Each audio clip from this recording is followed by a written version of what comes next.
Last year, 2024, there were around 27,000 cases.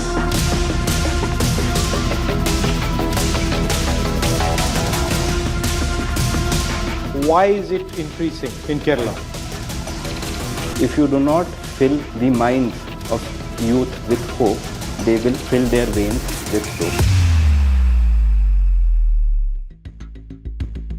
Tell me about the drug situation in Kerala. Last year, 2024, there were around 27,000 cases related to drugs in Kerala. That's very alarming. No, 27,000 kids. Issues related to drug abuse. What type of issues would they be? Recently, many knife crimes happened in Kerala.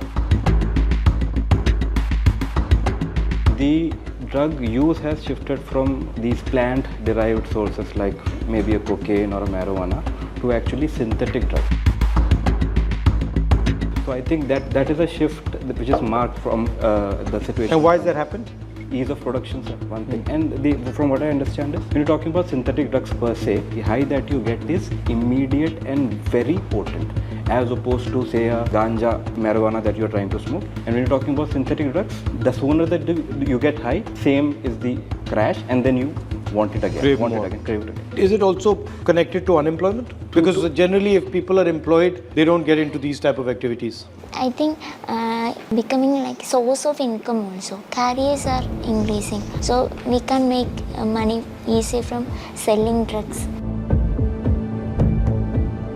Why is it increasing in Kerala? The availability have increased like anything. Then second, there is no fear of punishments, I believe. This is a phrase that I use. It is called as, if you do not fill the minds of youth with hope, they will fill their veins with dope. So many children now migrating from Kerala and other states to go to foreign universities for their graduation. The competition in this country is so huge, and apart from tier 1 cities, India is still very, not to use a bad word, backward in terms of career options and proliferation for children. Everybody, every parent is still looking at a MBBS, MD, and when they see no seats in MBBS, no seats in engineering colleges, these children become hopeless. So what I understand is we have to build what is called as vocational self-concept in children. So they know that life after school, after college is not dark for me. There are plenty of opportunities. जिंदगी में आगे सब अंधियारा ही दिख रहा है. सारे मजे आज ही ले लेते हैं. So that is a very big reason because they are not very hopeful about the prospects in general. So there is a web series recently released in Netflix called Adolescence. The theme is a 13-year-old boy stabs and kills a 13-year-old girl, his classmate. It's a web series that discusses everything. We don't know what these children are doing in a closed door. When they close one door, there are more than 1,000 small doors opening for them inside. We think they are under our control. At the end of the day, we should create a sense of awareness in the grassroots level. It's a collective effort, and all the students starting from the grade 1, they should be given some awareness regarding what are the problems of using drugs. I strongly believe in creating sense of deep emotional awareness where, students should understand life is and love is more intoxicating than drugs. I think I agree with you that society now is becoming less harmonious, more difficult for children to navigate. There's violence, there's unemployment, and most important, what you're saying, there's no clear vision that the student has for the future. Yes. He thinks that this is a dead end, and then that's where the drugs and alcohol come in. They're looking for short-lived happiness. They can alter their mind for some time. So in a sense, extension of what you're saying, this is also a drug. Yes, Instagram is a drug. Facebook is a drug. In fact, the effect is the same on the brain. Actually, I believe that we have to encourage their critical tendency. Means Critical thinking. Critical thinking. I mean, cinemas are glorifying violence.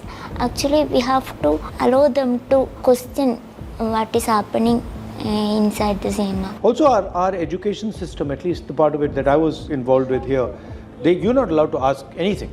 You're just told, you're going to do this, don't ask questions. We call it factory schooling. Similar products. All products are same.